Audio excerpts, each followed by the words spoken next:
Bismillahirrahmanirrahim. Alhamdulillahi Rabbil Alameen. As-salatu was-salamu ala Rasulillah wa ala alihi wa sahbihi ajma'in, amma ba'd.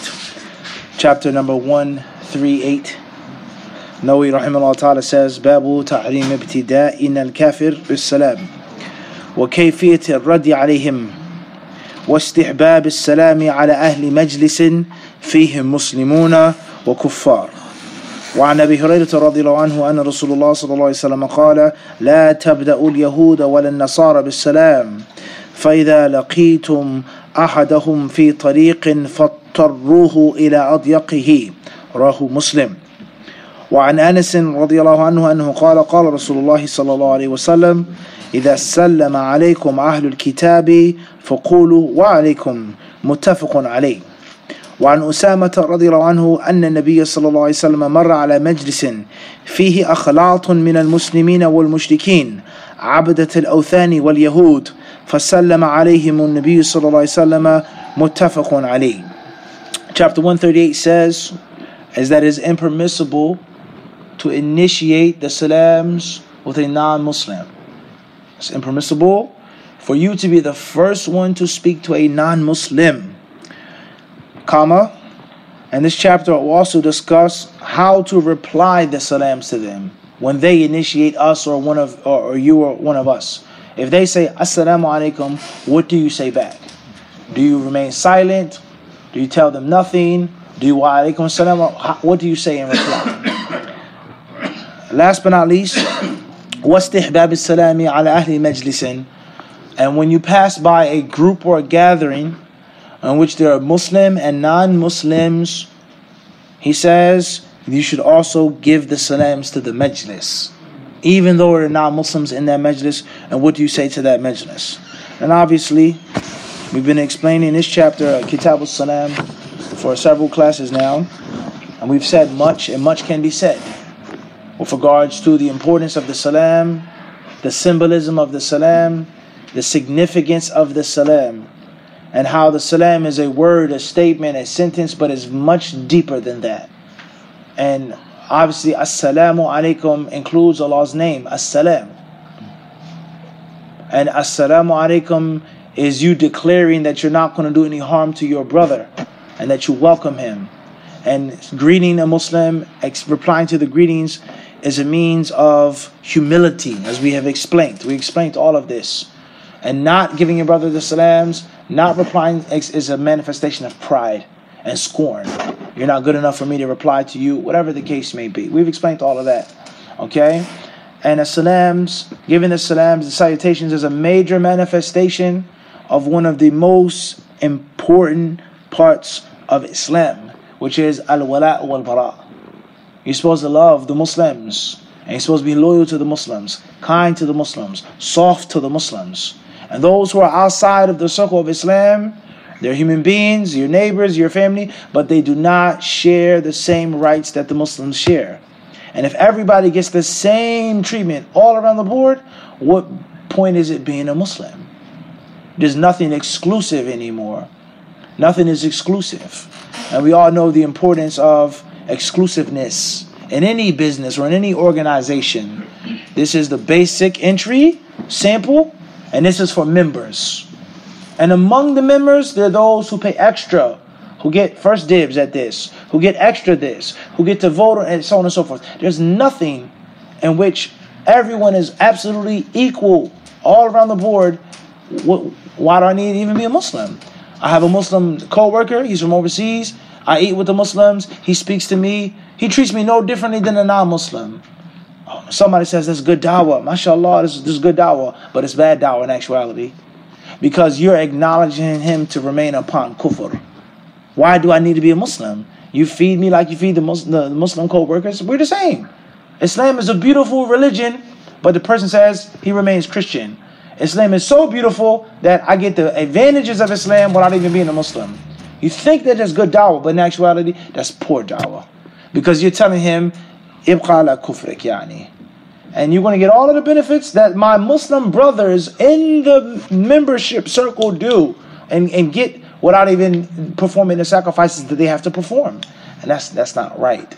All right, so for non-Muslims to realize, hey, Muslims are clean, Muslims are fair, but at the same time, there are benefits of being a member of the club. Let me go see about that. I want to be able to enjoy this. Say this is only for Muslims, and that is a means of encouragement. So it's extremely important. The fiqh of the Salams with regards to Muslim, non-Muslim, male versus female, with regards to standing versus sitting, yusallim al-qalil, etc. The ahkam and the adab of this salam. All right, and from that is encountering a non-Muslim. Khair, inshallah ta'ala. And of course, aqidat al-wala wal-bara, loving and hating for the sake of Allah, being loyal to the Muslims and disloyal to people who are Muslims, and so on and so forth. That's something which has become very blurred today. Very blurred today, unfortunately. And it's okay, it's convenient until you see the consequences of it. Don't ever forget that. Until you see the consequences. When someone shows you their ugliness, then that's a whole total different story. It's like petting a cat. Cat is nice and soft and friendly as purring, but if you touch the cat the wrong way, or if the cat gets angry or something that they don't like about you, that cat will show you an ugly side of it. Whether it bites you, whether it scratches you, whether the cat urinates on your carpet, whether the cat goes to the bathroom in your bed. Cat can become very vengeful. But if that's not the case, the cat is so, what's the problem? But you do something that the cat doesn't like, and the cat will show you how it can behave. So loving the non-Muslims, befriending the non-Muslims, aligning with the non-Muslims, yay, everything is good. But you do or say something against their agenda, and you see how they would treat you. And you see how they'll treat the people that are your brothers.